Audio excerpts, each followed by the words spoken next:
인사드리겠습니다. 더불어민주당 안양만안 출신 국회의원 강덕구입니다. 교육부 통계청이 최근 발표한 사교육비 통계에 따르면 지난해 초중고교 학생 사교육비가 총 27조 1천억 원으로 역대 최대치를 기록했습니다.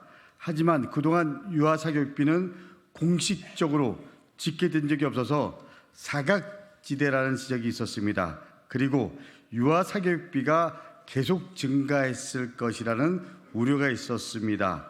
의원실에서 교육부로부터 제출받은 자료에 따르면 유아 영어 학원 수는 2019년도에는 615개, 그리고 2020년도에는 700개를 넘었고 2022년도에는 811개, 그리고 2023년도에는 842개인 것으로 나타났습니다.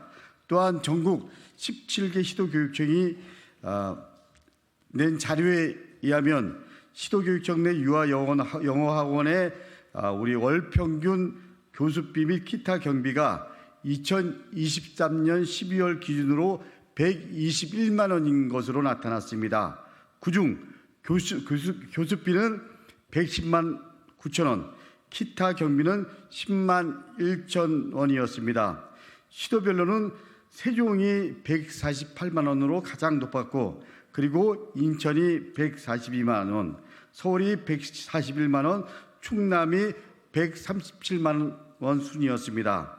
유아 사교육 시장이 과열되는 가운데 교육부가 2023년 전국 유아 영어 학원 특별 점검 및 합동 점검을 실시한 결과 편법, 불법 행위로 위반 사항이 적발된 곳은 303곳, 그리고 적발 건수는 502건에 달했습니다.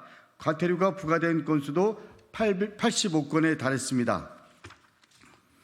위반 유형으로는 학원 명칭 표시 위반이 67건으로 가장 많았고, 그리고 교습비 등 초과 징수, 변경 미등록, 미반환, 영수증 미교부 63건, 강사 채임 해임 미통보 건이 53건으로 그 뒤를 이었습니다. 저는 지난 7월에도 전국 초등학교 1학년 학부모 약 11,000명을 대상으로 해서 자녀의 영유아 시기 사교육 관련 실태 조사를 실시한 바 있습니다. 그 설문조사에서도 학부모 10명 중 7명은 사교육을 경험했고, 그리고 그중에 5명은 3개 이상 학원을 소위 말하는 뺑뺑이 한 것으로 드러났습니다. 영유아 단계에서부터 많은 아이들이 이미 사교육을 받고 있으며, 그리고 수도권, 비수도권, 그리고 소득별 격차가 사교육 비용 지출과 비례한다는 것이 데이터를 통해서 드러났습니다. 이는 부모의 배경에 따른 교육 격차로 이어진다는 점에서 영유아 발달 단계, 지역 균형, 소득 수준에 맞는 실효적이고 근본적인 영유아 공교육 비전과 대책을 만들어서 아이들의 건강한 성장으로 이어져야 한다고 저는 그 당시에 강조했습니다. 하지만 유아 영어 학원 졸업 후 유명 초등 영어 학원의 소위 예비초 1 레벨 테스트가 7세 고시라는 단어가 사용되고 있을 정도로 학령 인구 감소에도 불구하고 유아 사교육 시장은 점점 더 과열되고 있고, 그리고 커지고 있는 것이 작금의 현실입니다. 그리고 각종 불법, 편법 행위도 만연해 있습니다. 윤석열 정부에서는 사교육 카르텔과의 전쟁을 선포했지만 사교육과 아이들의 경쟁은 도리어 점점 더 심해지고 있습니다. 유아 사교육 시장이 과열되는 것을 이대로 방치한다면 사교육에 내몰리는 아이들의 연령은 점점 낮아지고 부모의 사회적 경제적 배경에 따른 교육 격차는 더욱더 벌어질 것이 불보듯 뻔합니다. 윤석열 정부에 강력하게 촉구합니다.